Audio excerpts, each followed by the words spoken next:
नमस्कार. युधिष्ठिरानं वसवलेल्या इंद्रप्रस्थ नगरीमध्ये पांडवांचा सुखनैव संसार सुरू आहे. हो, संसारच म्हणतो मी मुद्दा.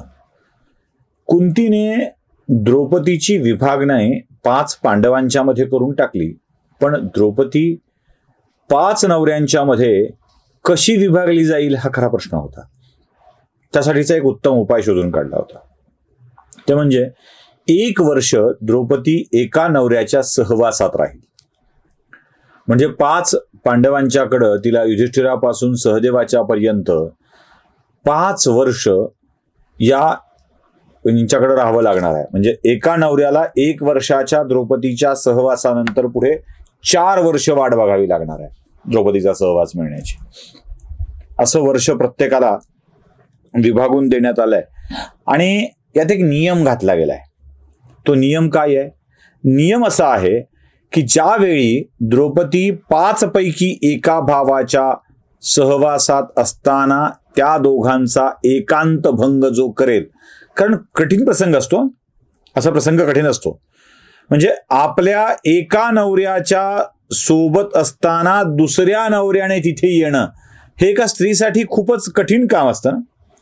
म्हणून त्या वर्षभराच्या कालखंडामध्ये या दोघांचा एकांत भंग करायचा नाही असा नियम घालून देण्यात आला. आणि जो कोणी या नियमाचा भंग करेल त्यानं पुढची 1 वर्ष अज्ञातवासामध्ये, वनवासामध्ये, तीर्थयात्रेमध्ये घालायचे. नियम झाला. आता हा नियम झाल्यानंतर एक गडबड होती आहे. पहिल्या वर्षी द्रौपदी युधिष्ठिराच्या वाट्याला आलेली आहे. आता आणखी एक गोष्ट मला सांगायची राहिली, ती सांगून टाकतो.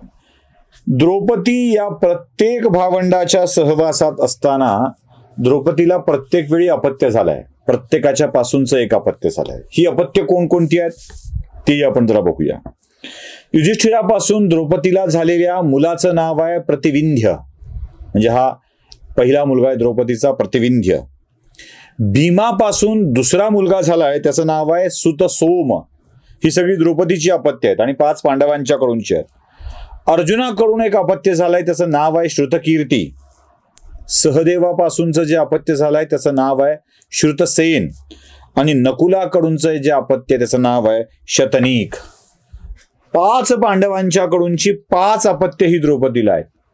पण उरलाय तो एकटा अभिमन्यू.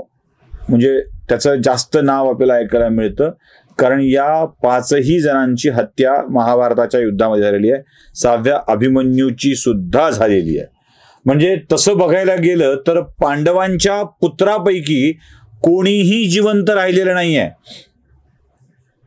अभिमन्यू आणि उत्तरा यांच्या अपत्याला मात्र जिवंत ठेवण्यामध्ये भगवान श्रीकृष्ण यशस्वी झालेले आहेत, अश्वत्थाम्याच्या प्रहारापासून सुद्धा. म्हणजे पुढे पांडवाचं कोणतंही अपत्य जिवंत राहिलेलं नाहीये, हे विशेष आहे. ही 5 मुलं यांच्यापासून झालेली आहेत. द्रौपदीची एक अट आहे. अट काय आहे? प्रत्येक जण स्वतंत्ररित्या आपली पत्नी करू शकतो, पण कोणत्याही भावाची पत्नी द्रौपदीच्या उपस्थितीमध्ये इंद्रप्रस्थाच्या द्रौपदीच्या घरात राहायला येणार नाही.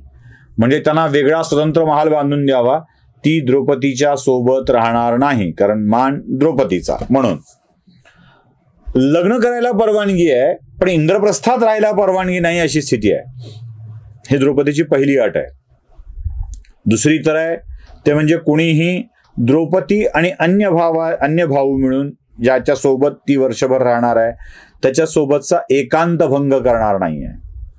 एक दंतकथा ही अशी सांगितली जाते की द्रौपदीच्या महालात कोणताही पैकीही एक पांडव असताना त्याने आपली पादत्राणे महालाच्या बाहेर काढून ठेवावीत, म्हणजे अंदाज येईल की आत कोण आहे. ज्यावेळी युधिष्ठिराची वेळ होती त्यावेळी युधिष्ठिराचं पादत्राण महालाच्या बाहेर काढून ठेवण्यात आलं होतं, पण तिथल्या कुत्र्यांनी ते पळवून नेलं. आणि त्याच वेळी आपली शस्त्र शोधण्यासाठी पादत्राण नाहीत असं गृहीत धरून अर्जुन आत घुसलाय आणि त्यावेळी युधिष्ठिर आणि द्रौपदी एकांतात होते. या भंगाची शिक्षा म्हणून अर्जुनाला अज्ञातवासाची वनात जाण्याची तीर्थाटनाची शिक्षा मिळालेली आहे.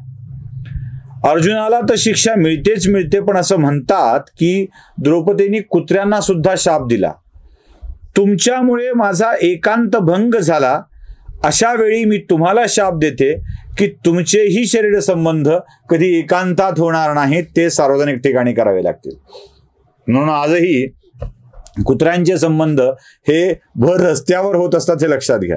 अर्थात या सगळ्या दंतकथा आहेत, याला कितपत सत्य मानायचं कितपत खरं मानायचं याविषयीच्या वेगवेगळ्या चर्चा आहेत. जशी द्रौपदीची 5 पुत्र झालीत ना, तशी वेगवेगळ्या पांडवांना सुद्धा पुत्र झालेली आहेत आणि ती कोण आहेत ती सुद्धा बघितली पाहिजे. यातला मी फक्त अर्जुन बाजूला ठेवतोय, कारण अर्जुनाला जी अज्ञातवासाची शिक्षा झालेली आहे त्यात पुढे अर्जुनाच्या पत्नीचा उल्लेख करावा लागेल. अर्जुन हा असा आहे ना की ज्याच्या पत्नींचा उल्लेख करताना आपल्याला एक स्वतंत्र एपिसोड करावा लागणार आहे.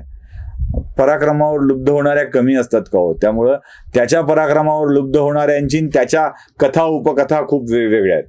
पण अर्जुन वगळता अन्य 4 भावांनाही वेगवेगळ्या पत्नी आहेत. म्हणजे द्रौपदीच्या पांडवापासूनच्या पुत्रांचा तर आपण उल्लेख केलेलाच आहे. वेगवेगळ्या पत्नी आहेत, त्या कोण कोण आहेत ते जरा समजून घेऊया.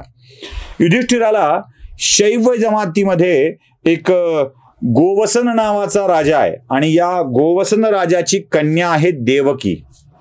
ही शैव्य जमातीतल्या गोवसन राजाची कन्या देवकी ही युधिष्ठिराची पत्नी आहे.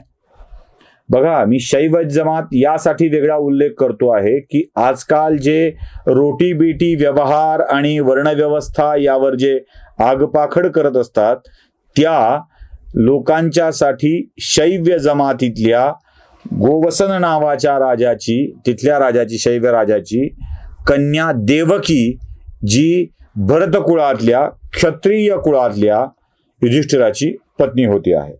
आणि या देवकी आणि युधिष्ठिराचा एक पुत्र आहे ज्याचं नाव यौद्धेय. हा युधिष्ठिराचा मुलगा आहे. युधिष्ठिर आणि देवकी यांचा मुलगा आहे. भीमानं सुद्धा दुसरा विवाह केलेला आहे. म्हणजे ती तर आहे जंगलातली त्याची ती बायको हिडिंबा वगैरे हे सगळं तर आहेतच आहेत. पण काशी नरेशाची एक कन्या आहे आणि त्या कन्येचं नाव आहे वलंधरा. ही वलंधरा भीमाची आणखी एक पत्नी आहे. भीम आणि वलंधरा यांच्यापासूनचं अपत्य आहे सर्वग. हा सर्वग भीमाचा एक वेगळा मुलगा आहे. नकुलाची पत्नी आहे चेदी नरेश राजाची कन्या कारुण्यमती. ही कारुण्यमती नकुलाची वेगळी पत्नी आहे आणि निर्मित्र या कारुण्यमती आणि नकुलाचा मुलगा आहे. तर मद्र देशाचा राजा द्युतिमत याची कन्या आहे विजया आणि या विजया ही सहदेवाची पत्नी आहे आणि याला सुहोत्र नावाचा एक मुलगा आहे. सुहोत्र नावाचा एक मुलगा आहे. आता या सगळ्यांच्या पत्नी सगळ्यांची मुलं यांचं छानपैकी संसार चालू आहे आणि त्याच वेळी नेमका अर्जुनाच्याकडून हा भंग होतो आहे एकांताचा. शस्त्र शोधायला म्हणून तो जातोय आणि भंग पावतोय एकांत युधिष्ठिर आणि द्रौपदीचा. यात त्याला 1 वर्षाच्या वनवासाची शिक्षा मिळते आहे आणि याच शिक्षेमध्ये अर्जुनाच्या आयुष्यामध्ये मोठमोठ्या घटना घडणार आहेत. त्या काय आहेत ते आपण पुढच्या भागात बघूया.